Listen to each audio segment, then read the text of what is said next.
Hi community of awesome, I'm Ava J and this is Bookish Pixie. So still answering questions from AMA week, and one of the questions that I saw repeated in different variations had to do with idea generation and keeping track of ideas. I've actually already done a vlog specifically about idea generation, so I'll link to that below and I'll touch on that a little bit, but I'm going to focus mostly on keeping track of ideas. So now that I'm basically done with the Beyond the Red trilogy, I'm going to be focusing on two other projects this summer. One is a YA thriller and the other is a middle grade fantasy. And I mention these because I came up with these ideas completely separately from the Beyond the Red trilogy, obviously, because they're completely different books. For these two books in particular, I actually came up with both of them in different class settings. For the first one, the YA thriller, I actually came up with the idea several years ago in undergrad while I was daydreaming, basically, and I got this idea for a YA thriller with a twist and started plotting it in class. You should pay attention in class. I don't recommend that method, but that's how it happened. The second one, the middle grade fantasy, was 100% born out of my MFA program. I had an assignment where I had to write the first chapter of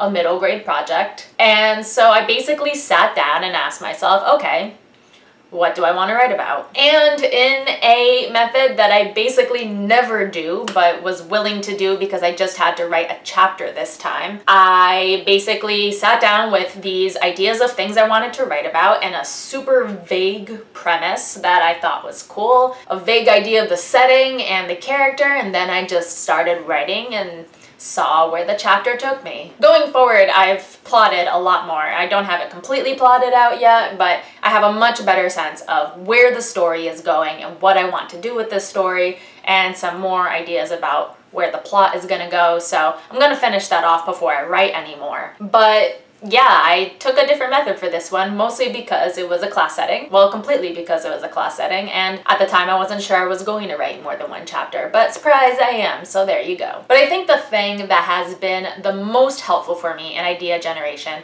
is continuously asking myself, well, what do I want to write about now? Now, on the other end of the spectrum, you might have a ton of ideas and may not be sure what to do with them all. What I like to do to keep track of ideas that are incomplete or not completely attached to a story is to throw it all together in an Evernote doc. That's where most of my stories start, where I'll just have an Evernote doc where I chase down these ideas and continue brainstorming and building on them until I have a sense of a story that I'd like to work on, and then I bring it over to Scrivener and plot it out. I use Evernote specifically in part because I'm just used to using it at this point, in part because I like to be able to access it from more than one device, and in part because it's digital and I can't lose anything. Whereas when I take paper notes, I tend to forget where I took those notes and where I put them, and so I lose things a lot, whereas I can't do that in a digital format, so I find that really helpful. I use that to keep track of my projects, where basically I'll write down all the projects that I have going on in different stages and where I'm at with each one. And I'll update it from time to time and add in new projects or remove old projects that I'm not actually going to pursue after all, or update the new statuses, etc. And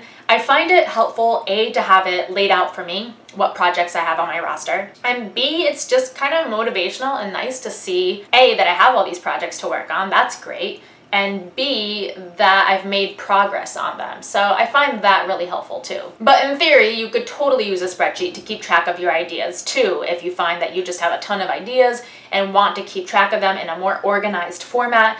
And a spreadsheet can be a great tool too. So that's what I've got for today. If you liked what you saw, don't forget to subscribe and comment, and I'll see you guys not next week. I'm sorry, I'm traveling and will not be able to vlog, but the week after. Bye.